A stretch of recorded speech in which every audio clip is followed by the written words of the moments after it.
शुक्रवार को चुनाव आयोग की तरफ से जम्मू कश्मीर और हरियाणा विधानसभा चुनाव की तारीखों का ऐलान कर दिया गया है। जम्मू कश्मीर में आर्टिकल 370 हटने के बाद पहली बार विधानसभा चुनाव होने हैं, लेकिन महाराष्ट्र और झारखंड के विधानसभा चुनाव को फिलहाल के लिए टाल दिया गया है। चुनाव आयोग ने इसके पीछे की वजह भी बताई है। मुख्य चुनाव आयुक्त राजीव कुमार ने कहा कि महाराष्ट्र में मानसून है और कई इलाकों में बाढ़ जैसे हालात बने हुए हैं, जिसके चलते फिलहाल चुनाव करना मुश्किल होगा। लेकिन महाराष्ट्र के चुनाव टाले जाने को लेकर विपक्ष ने सवाल खड़े किए हैं। कांग्रेस नेता और महाराष्ट्र के नेता प्रतिपक्ष विजय वडेट्टीवार ने कहा कि महाराष्ट्र के चुनाव को फिलहाल के लिए टालना यह सरकार की नीति है। उन्होंने कहा कि सत्ताधारी पार्टी को हार का डर सता रहा है, जिसके चलते भाजपा ने चुनाव टलवा दिया है। एक आध महीने की देरी से चुनाव कराने और जीतने की प्लानिंग बनाने के लिए यह सब कुछ किया जा रहा है। हालांकि उनकी मंशा पूरी नहीं होगी, क्योंकि महाराष्ट्र की जनता ने यह ठान लिया है कि ऐसे चोल लुटेरों को महाराष्ट्र से हटा देना है। डॉक्टर स्ट्राइक करेंगे, सब कुछ स्ट्राइक होने वाला है। कॉन्ट्रैक्टर स्ट्राइक कर रहे, आंगनवाड़ी सेविका का अभी 3 महीने से मानधन नहीं है, पुलिस पाटिल का मानधन नहीं है, कोतवाल का मानधन नहीं है, आंगनवाड़ी सेविका का पैसा नहीं दिया है अभी तक आपको, अपने रोजगार हमी का पैसा 4 महीने से नहीं मिला है, और 70% ही पेमेंट पे प्रोविज़न किया है सरकारी कर्मचारियों के लिए। महाराष्ट्र के इतिहास में ये पहली बार हुआ है।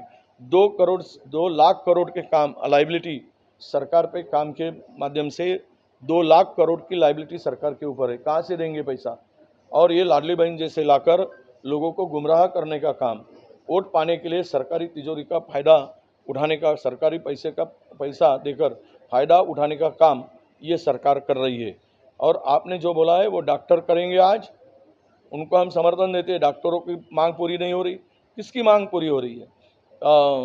ओपीएस वाले की ओल्ड पेंशन स्कीम जो है वो मांग पूरी नहीं किया, विश्वास देकर, जबान देकर। आज कर्मचारी बहुत सारे रिक्त पद है, उसके बारे में कुछ नहीं सरकार कर रही है। 2 लाख पद भरने की बात की थी, बहुत सारे लाइबिलिटी है।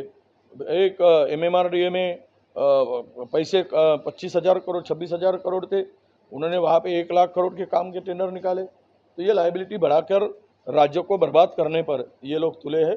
इनको सत्ता चाहिए, राज्य बर्बाद हो, जनता बर्बाद हो, इसके लिए इनको कोई लेना देना नहीं। वही कल भी मैंने यही कहा था कि हरियाणा के साथ में महाराष्ट्र का चुनाव हमेशा होते रहा, दोनों को भी ड्यू है, थोड़ा आगे पीछे है, पर वो कल इलेक्शन कमीशन ने जो डिक्लेयर किया उसमें महाराष्ट्र का नाम नहीं है।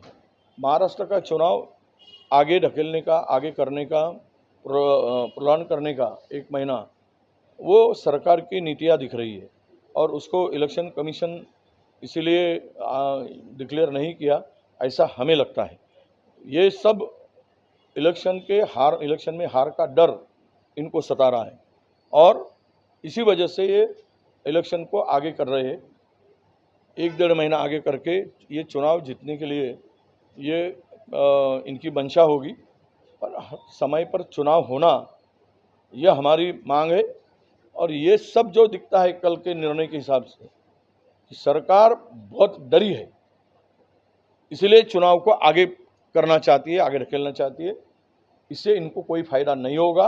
जनता ने मन बना लिया है, ये चोर और डाकू सरकार को, लुटेरे को राज्य से हटाने का निर्णय लिया है।